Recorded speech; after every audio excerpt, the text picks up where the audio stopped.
আসসালামু আলাইকুম everyone, I am here to solve your problem.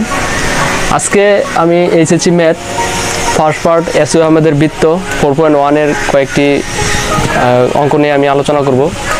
সেগুলো হচ্ছে যে যারা অল্প পড়ে ভালো রেজাল্ট করতে চাও তাদের জন্য আজকে আমার এই ভিডিওটি।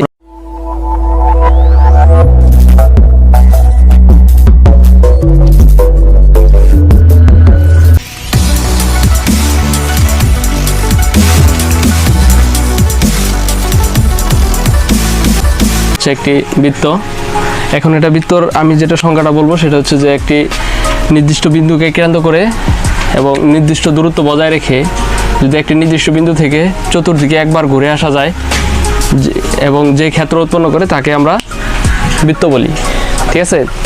তো এখন কথা হলো যে বৃত্তর যদি এখানে আমার গাণিতিকভাবে এটা হচ্ছে যে এই হচ্ছে এটা বৃত্তের আমার সেট, সেটা হচ্ছে যে এটা হচ্ছে সি পি, এটা হচ্ছে আর, এই আকারে যে ক্ষেত্রটা সেটা হচ্ছে একটা বৃত্ত বলা হয়, ঠিক আছে। তো এখন আমরা কোশ্চেন হচ্ছে যে এটা হচ্ছে কেন্দ্র আর এটা এইটুকু সিপি হচ্ছে ব্যাসার্ধ, এই চতুর্দিকে যদি একবার ঘুরে আসে তাহলে যে ক্ষেত্রটা উৎপন্ন করবে সেটা হচ্ছে একটি বৃত্ত। অ্যান্ড বৃত্তটা যদি মূল বিন্দুতে কেন্দ্র বিশিষ্ট বৃত্তের সমীকরণ। এখন কোশ্চেন থাকবে যে মূল বিন্দুতে, একদম বেসিক লেভেলের কথা, সেটা হচ্ছে যে মূল বিন্দুতে কেন্দ্র বিশিষ্ট বৃত্তের সমীকরণ এটা যদি নির্ণয় করতে হয় তাহলে তোমাকে প্রথম হচ্ছে মূল বিন্দুতে বলতে এখানে এই কেন্দ্রের মানটা হচ্ছে এটা 0 0, এটার কেন্দ্র মানটা হচ্ছে 0 0। এখন বৃত্তের সমীকরণ নির্ণয় করতে গেলে এটা হচ্ছে আর এখানে আমার চলক থাকবে এক্স ওয়াই, এই যে যেহেতু এক্স ওয়াই আছে এই চলক এক্স ওয়াই, আমার কেন্দ্র যেহেতু এটা মূল বিন্দু সেহেতু আমরা এখানে এক্স মাইনাস 0 হোল স্কোয়ার। এখন এটা যদি আমার পিটা যদি এখানে এক্স ওয়াই হয় দেন আমরা এই যে এটা লিখতে পারি, এই যে এটা দুইটা দূরত্বটা নির্ণয় করবো, x minus 0 plus y minus 0 whole square equal to r square, ঠিক আছে। এই যে দূরত্বটা আছে দূরত্বের বর্গ, এই যে এই সমীকরণটা এটা হচ্ছে যে মূলত যে মূল বিন্দুতে কেন্দ্র বিশিষ্ট বৃত্তের সমীকরণ যদি চায় তাহলে দেন এই যে এই ফর্মুলা অনুপাতে পুরো সলিউশনটা হবে। দেন এটা থাকে x square plus y square equal to r square. এবং যারা দেখবা যে পরীক্ষায় যখন ব্যবহারিক পরীক্ষা শেষ এবং এই ব্যবহারিক পরীক্ষার জন্য যাদের গণিতে ভাইবা নেবে সেজন্য তখন এই কোশ্চেনটা করবে, সেটা হচ্ছে যে একটা মূল বিন্দুতে কেন্দ্র বিশিষ্ট বৃত্তের সমীকরণ কত সেটা বলো, তখন কিন্তু এটা বলতে হবে, ঠিক আছে। তার মানে কেন্দ্র যদি মূল বিন্দু বিশিষ্ট হয় তাহলে বৃত্তের সমীকরণ আমরা জানি কি মূল বিন্দু বিশিষ্ট যদি কেন্দ্রটা হয় তাহলে বৃত্তের সমীকরণটা এটা আমরা আগে থেকে জানি x square y square equal to r square. তো কেন্দ্র যখন এটা ছিল মূল বিন্দু তখন কিন্তু এই সমীকরণটা আমরা জানি, এটা দিয়ে আমরা চিত্রটা যে অঙ্কনটা করছি সেটাই। তো এখন অঙ্কন ও অক্ষদ্বয়ের সাথে ছেদবিন্দু নির্ধারণ, যেই আমার এটা আছে বৃত্তটা আছে, এই বৃত্তটা যদি এরকম হতো সেটা হচ্ছে কেন্দ্রটা যেহেতু মূল বিন্দুতে এই বিন্দুতে, তাহলে অক্ষদ্বয়ের ছেদবিন্দু নির্ধারণ, এখানে এই ছেদবিন্দু নির্ণয় করতে হবে আমাদের, ছেদবিন্দু নির্ধারণ। তারপরে আমরা এখানে বুঝতে পারছি যে 4টা বিন্দুতে অবশ্যই সেট করছে, এই জন্য আমাকে 4টা বিন্দুতে সেট করছে। তো আমরা পর্যায়ক্রমে এখানে যখন আমরা এই এক্স অক্ষকে সেট করে তখন ওয়াই এর মান 0 এবং ওয়াই অক্ষকে সেট করলে এক্স এর মান 0। যখন এখানে পর্যায়ক্রমে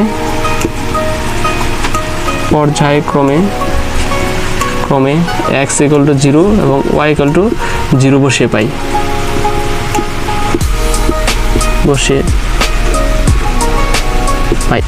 এখন দেখো যখন আমরা একটার ক্ষেত্রে বিবেচনা করি এটার মান যদি এক্স এর মান 0 হয়ে যায় তাহলে ওয়াই স্কোয়ার ইকুয়াল টু এখানে আসে আর স্কোয়ার, অতএব এখানে আমরা ওয়াই সমান লিখতে পারি কি প্লাস মাইনাস আর, ঠিক আছে। যখন আমরা এক্স এর মান 0 বসাইছি তখন আমরা ওয়াই এর মান পাইছি 2টা, এবং যখন আমরা আবার যদি ওয়াই এর মানটা 0 বসাই দেন আমরা x square equal to r square লিখতে পারি, বা x equal to plus minus r 2টা। তাহলে আমরা সামগ্রিকভাবে দেখা যাচ্ছে যে এক্স এবং ওয়াই এর মান এখানে 2টা করে পাইছি, আবার এখানে এই যে এক্স ওয়াই এর মান 0 0 দেওয়া আছে, সেজন্য আমরা এখানে লিখতে পারি চক্রের উপর অবস্থিত তখন অবশ্যই ওয়াই এর মান 0, এই জন্য 2টা মান 0 বসাইছি আমরা। আর এই জন্য আর এর মান আমরা পাইছি একটা পজিটিভ আর একটা নেগেটিভ, এখানে একটা পজিটিভ আসছে আর একটা নেগেটিভ আসছে। আর যখন ওয়াই অক্ষের উপর অবস্থিত তখন এক্স এর মান 0, সেজন্য আমরা এখানে এক্স এর মান 0 2টার মধ্যে বসাইছি, আর একটার মাঝখানে আছে একটা ওয়ার মান পজিটিভ আসছে আর একটা নেগেটিভ আসছে, এই হচ্ছে এটার মান। তো কোশ্চেনটা ছিল যে কেন্দ্র মূলবিন্দু বিশিষ্ট বৃত্তের সমীকরণ অঙ্কন করতে হবে এবং অক্ষদের সাথে ছেদবিন্দু নির্ধারণ। এই ক্ষেত্রে আমাদের এই যে রেজাল্ট আসবে কয়টা, এখানে রেজাল্ট আসবে 4টা, ঠিক আছে। এরকমভাবে এই পুরো এই কোশ্চেনটার আনসার ব্যবহার করতে হয়। এখানে যে কোনো মান দেওয়া থাকতে পারে, এটা হচ্ছে পুরোটা বেসিক। নির্দিষ্ট কেন্দ্র, আগে ছিল মূলবিন্দু, এখন হচ্ছে যে আমার কেন্দ্রটা থাকবে, নির্দিষ্ট কেন্দ্র থাকবে এবং ব্যাসার্ধ থাকবে। তো এই ক্ষেত্রে আমরা যেই কাজটা করতে পারি সেটা হচ্ছে যে এখানে যদি এইচকে ধরা হয়, স্বাভাবিকভাবে এইচকে ধরা হয় বলতে যে আমরা যতগুলো অঙ্ক করব সবগুলোর মাঝখানে এখানে আমরা এইচকে ধরতে হবে, এইচকে। আর যেটা হচ্ছে ব্যাসার্ধটা নির্দিষ্ট, যদি এখানে ব্যাসার্ধটা আমার নির্দিষ্ট থাকে, এখানে যদি ব্যাসার্ধটা নির্দিষ্ট থাকে, এক্স ওয়াই থাকে, তাহলে এটা হচ্ছে পি বিন্দু, এটা হচ্ছে ব্যাসার্ধটা যদি নির্দিষ্ট থাকে, এখানে এইচকে ধরলাম। তো এখন এই ক্ষেত্রে নির্দিষ্ট কেন্দ্র ও ব্যাসার্ধ বিশিষ্ট বৃত্তের সমীকরণ নির্ণয় করার ক্ষেত্রে প্রথমে লক্ষ্য করতে হবে যে আমরা প্রথমে যেই 0 0 বসাইছিলাম যে জায়গায়, সেই জায়গায় শুধু এইচকে বসবে। সেটা হচ্ছে x minus h whole square plus y minus k whole square equal to r square. এটা হচ্ছে যে আমার নির্দিষ্ট কেন্দ্র ও ব্যাসার্ধ বিশিষ্ট বৃত্তের সমীকরণ নির্ণয়ের ফর্মুলাটা। এখন এটাকে যদি আমরা বৃত্তের সাধারণ সমীকরণ নির্ণয় করতে চাই, এটা একটা আনসার হবে, ঠিক আছে, এটা মনে রাখতে হবে। দেন এটা থেকে আমরা পরবর্তী যে স্টেপটা নির্ণয় করবো সেটা হচ্ছে যে এটা এ মাইনাস হোল স্কোয়ার সূত্র ফেলাই দেবো যে আর স্কোয়ার। তো এখন এটাকে আমরা এই x square plus y square minus k square, আমি যদি এটা এই সাইডে নিয়ে আসি সেটা হচ্ছে আর স্কোয়ার ইকুয়াল টু 0। তো এখন আমরা এটাকে বৃত্তের একটা সাধারণ সমীকরণ নির্ণয় করে চাইতেছি। বৃত্তের সাধারণ সমীকরণ নির্ণয় করার জন্য এইটুকুর কোশ্চেনের এইটুকুর আনসার হচ্ছে এইটুকু, এবং এটা থেকে যখন আমরা বৃত্তের সাধারণ সমীকরণ নির্ণয় করতে যাব তখন আমরা এটা থেকে ক্যালকুলেশন করে এটা নিয়ে আসতে হবে। এটা নিয়ে আসলাম। এখন এই জায়গায় যেখানে যেখানে আমার এইচ আছে এবং কে আছে, সে জায়গায় এইচ এর পরিবর্তে আমরা যদি এখানে ধরা হয় এইচ ইকুয়াল টু মাইনাস জি এবং K equal to minus F, এটা জাস্ট খালি ধরতে হয়েছে। যে মানগুলো আছে এই মানগুলো আমি বসিয়ে দেবো। সেটা হচ্ছে x square plus y square, পরে এখানে minus 2 x minus g, then minus 2 y minus f, then plus minus g whole square plus minus f whole square minus r equal to 0। এখানে যে মানটা ধরছি, দেন আমরা এটা লিখতে পারি x square plus y square, এই মাইনাসে মাইনাসে আমার এখানে প্লাস হয়ে যায়, প্লাস 2জি এক্স, এটা প্লাস এখানে 2fy plus g square plus f square minus r square equal to 0।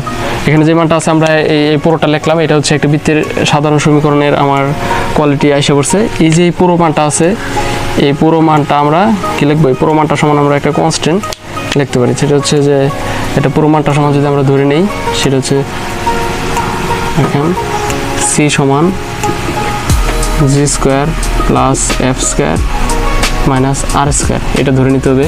এবং আমি এখান থেকে ধরে নিই, সেটা হচ্ছে x square plus y square plus 2জি x plus 2fy plus c, এটা হচ্ছে একটি বৃত্তের সাধারণ সমীকরণ।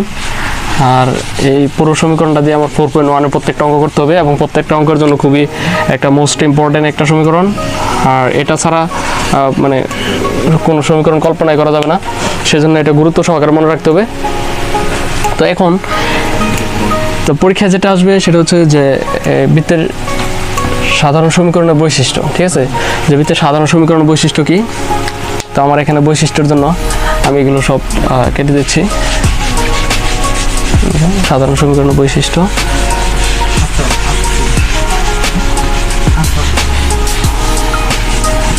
এই বৃত্তের সাধারণ সমীকরণের বৈশিষ্ট্য। এখন তোমার পরীক্ষায় যেটা আসতে পারে যে বৃত্তের সাধারণ সমীকরণের বৈশিষ্ট্যগুলো কী কী। তো এখন দেখো, এখান থেকে বোঝা যাচ্ছে যে আমাকে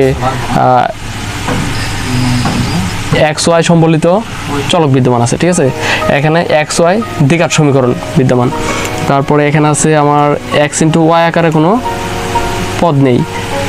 আর এটা হচ্ছে এক্স এবং ওয়াই এর সহগগুলো সমান। এখানে এক নম্বর শর্তগুলো হচ্ছে যে এক্স দ্বিঘাত সমীকরণ, তাহলে এখানে দ্বিঘাত সমীকরণ। আর দেখা যায় যে এখানে 2 নম্বর শর্তগুলো হচ্ছে এক্স স্কোয়ার ও সমান। আবার 3 নম্বর শর্তগুলো হচ্ছে যে এক্স ওয়াই নেই, ঠিক আছে। তো এখন এটা হচ্ছে যদি বৃত্তের সাধারণ সমীকরণ বৈশিষ্ট্য আসে, তো আমরা এই যে এই 3টা লিখলে তাহলে নাম্বারটা পেয়ে যাওয়া সম্ভব। তো এখান থেকে আমার যে যদি কেন্দ্র বাহির করতে পারে, যে এখানে আমার কেন্দ্রটা কি আছে, আমরা কেন্দ্র সহজভাবে বাহির করার জন্য আমরা জানি কি এই যে বৃত্তের কেন্দ্র, সেখানে বৃত্তের কেন্দ্র -2 দ্বারা ভাগ করে দিতে হবে, যে এই মানটা আছে। অথবা যারা ভাগ না করতে চাও তারা অন্যভাবে বাই করতে পারবে। সেটা হচ্ছে -2 দ্বারা ভাগ করলে এখানে থাকে -g। আর এটা যদি আমার এটাতে -2 দ্বারা ভাগ করি তাহলে এটা হচ্ছে -a। তাহলে আর কেন্দ্র -g -a এবং ব্যাসার্ধ, এই বৃত্তের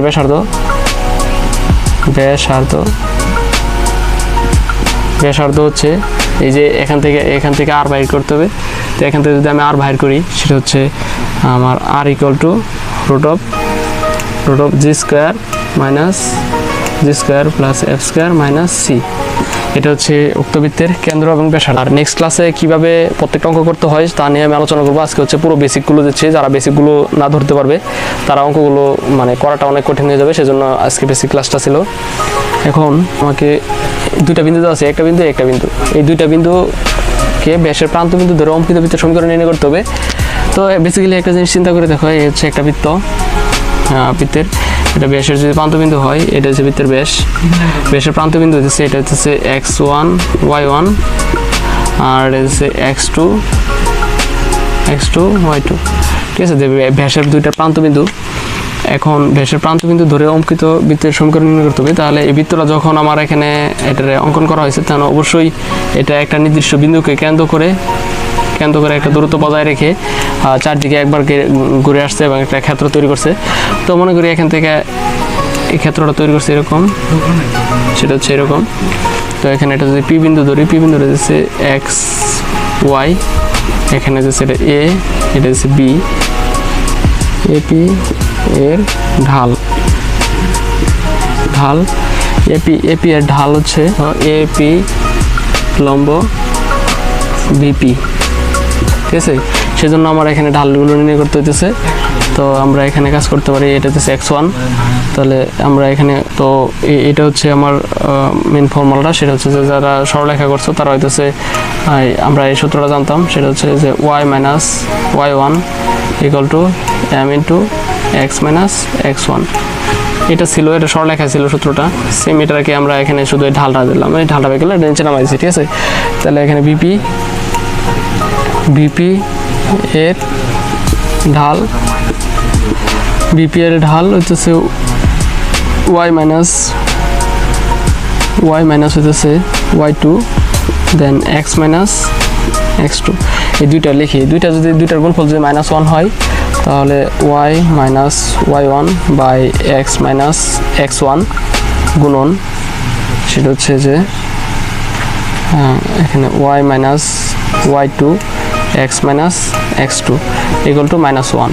কেন -1? আমরা জানি কি যে দুইটা পরস্পর লম্ব হয়, এখানে যেহেতু 90 ডিগ্রি কোণ উৎপন্ন করছে, পরস্পর লম্ব, সেহেতু হচ্ছে 90 ডিগ্রি কোণ উৎপন্ন করছে, সেহেতু m1 গুণন m2 সমান হচ্ছে -1। দেন এরা কি হবে, এরা হইতেছে পরস্পর লম্ব হয়। এই জন্য আমরা কিন্তু এখানে এই দুইটা গুণ দিয়ে এটা লিখছি। তো এখানে হচ্ছে দেখো এখানে উপাদানগুলো x1 minus x minus x1 x minus x2। তো এটাকে আমরা সরাসরি এত গুণ না দিয়ে সরাসরি দুইটা কাছাকাছি রাখবো, এটাও কাছাকাছি রাখবো। তো আমরা এখানে লিখতে পারি y মাইনাস y1, এখানে এটা হচ্ছে y minus y2 equal to, এটা যদি এখানে সেটা গুণ দিয়ে দিই, একদম গুণ দিয়ে এটাকে গুণ দিয়ে রেখে দিলাম, সেটা হচ্ছে x minus x1 x1 x minus x2। ঠিক আছে, যে সমীকরণটা আসলো এটাকে যদি আবার পুরোপুরি আমি এই সাইডে নিয়ে আসতে পারি তাহলে এটা কিন্তু এখানে একটা মাইনাস আছে। ঠিক আছে, যেহেতু এই যে এখানে মাইনাস পুরোটার সাথে গুণ দিয়েছি, বা এটাকে আমরা এটা লিখতে পারি y minus y1 y minus y2। এটা হচ্ছে এখানে এই সাইডে এসে বললে সেটা কি প্লাস হয়ে যায় x minus x1 x minus x2 equal to 0। এটা আসলে আমি কি নির্ণয় করলাম, এটা নির্ণয় করলাম মূলত এটাই হচ্ছে আমার উক্ত কোশ্চেনের আনসারটা। আর এইভাবে প্রত্যেকটা আনসার এইভাবে নির্ণয় করতে হবে। চাইলে তোমাকে এইভাবে দিয়ে শুরু করতে হবে। সেটা হচ্ছে যে যদি দুইটা বিন্দু দেওয়া থাকে এবং বিন্দু দ্বয়কে ব্যাসের প্রান্তবিন্দু ধরা যায়, যদি দুইটা বিন্দু দেওয়া থাকে এবং এই দুইটা বিন্দুকে যদি ব্যাসের প্রান্তবিন্দু ধরা হয়, এই ক্ষেত্রে তুমি এই সূত্রটা ইউজ করবে। আর যদি তুমি এই সূত্রটা ইউজ করতে না পারো তাহলে তোমার পুরো কোশ্চেনটা রং হওয়ার সম্ভাবনা থাকে।